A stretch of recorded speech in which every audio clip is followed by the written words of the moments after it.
gente, estamos de volta. Como eu prometi a vocês, todos os dias eu estaria aqui trazendo o meu devocional. O que é um devocional, gente? Eu estou falando devocional, e não estou explicando vocês o que é um devocional.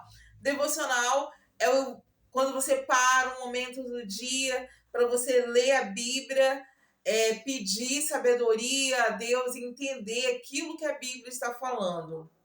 O Espírito Santo está aí, ele ministra as nossas vidas e ele nos traz entendimento daquilo que Deus quer falar com a gente através das Escrituras. Como eu já falei, hoje a gente vê vários coaches, até várias pessoas falando sobre motivação, e a gente, desde sempre, quando a gente se converte, a gente entende que a Bíblia é um manual para nossa sobrevivência.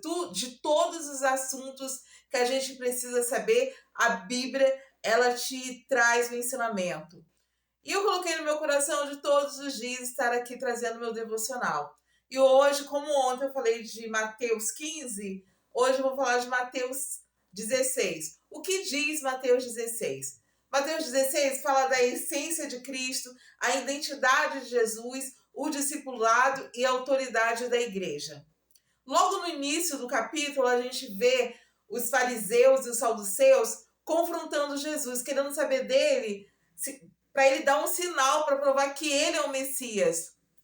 E Jesus fala, ora, vocês conseguem olhar para o tempo e decifrar se vai chover ou se não vai, se vai fazer frio ou não vai, e não consegue identificar os sinais que eu tenho feito? Jesus, tempos atrás, tinha curado a filha de Jairo. Jairo era um dos sacerdotes, ou seja, era próximo desses religiosos. Então, eles viram o sinal. Jesus ressuscitou a filha de Jairo. E Jesus responde a ele que o sinal que ele daria seria o sinal de Jonas. O que significa isso? Significa, Jesus já estava falando da tua morte, que ele morreria e ao terceiro dia ressuscitaria. Porque isso aconteceu com Jonas. Jonas, ele foi tragado por um peixe e no terceiro dia ele foi devolvido em Nínive. Não sei se vocês conhecem essa história. Se não conhece, em breve eu trago aqui pra gente. Então, Jesus fala com eles acerca de...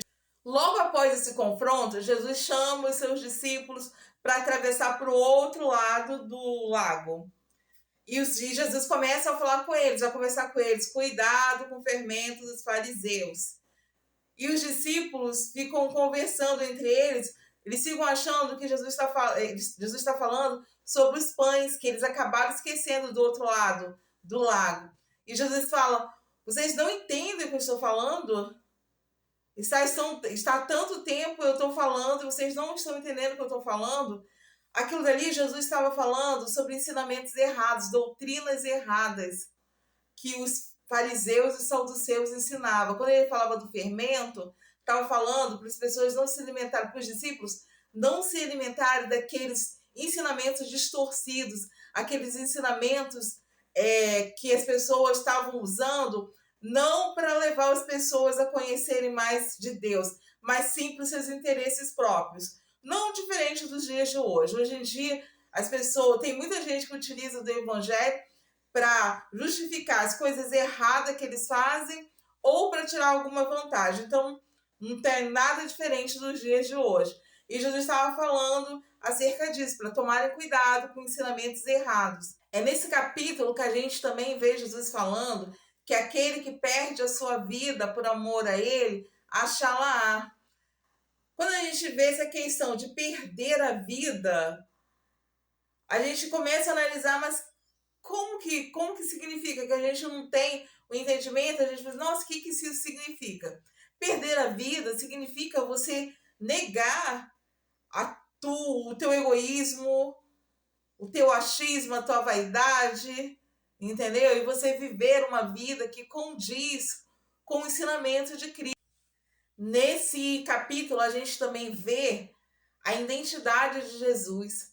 Jesus, ele conversa entre os discípulos e ele começa a perguntar, o que as pessoas falam de mim?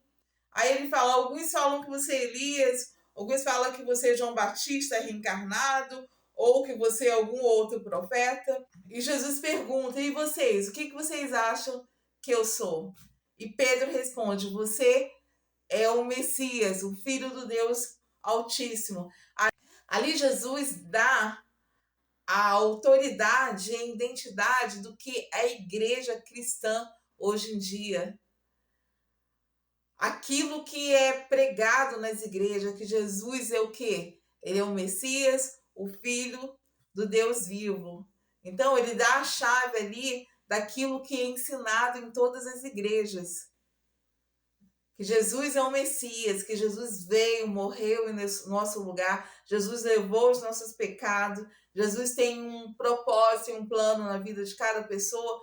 Então, essa autoridade é dada ali através daquilo que Pedro fala. E mais na frente a gente vê Jesus falando de todo o martírio que ele iria sofrer em Jerusalém, e a gente vê Pedro chegar para Jesus. Muitas das vezes fala assim: Pedro foi usado por Satanás. Não, às vezes tem quando você gosta da pessoa e a pessoa fala que vai sofrer e você quer proteger, e Pedro ele chega perto de Jesus e fala: não, Senhor, que o Senhor não sofra dessa maneira, não. Prefiro que eu sofra no teu lugar. Esse zelo era um zelo de proteger o teu mestre. Afinal de contas, ele amava Jesus, ele estava andando todos os dias próximos de Jesus. E a gente vê Jesus repreendendo: aparta-te de mim, Satanás. Você não tem parte nenhuma com o céu. Você está querendo as coisas aqui terrenas aqui. Ali Deus não estava falando daquela fala de Pedro, né? Que Pedro era um demônio, entendeu? Estava falando que Satanás estava usando Pedro para falar aquelas coisas. Para quê? Para meio que para que Jesus desfoque daquilo que Deus tem para a vida dele. Então, gente bonita, esse foi o resumo de hoje. Espero que você tenha gostado e que Deus possa abençoar a tua vida muitíssimo, que cada dia mais você seja muito abençoado, que todos os teus sonhos no Senhor venham se concretizar, e amanhã eu venho com Mateus 17. Beijo, até o próximo vídeo, que Deus te abençoe vocês muitíssimo.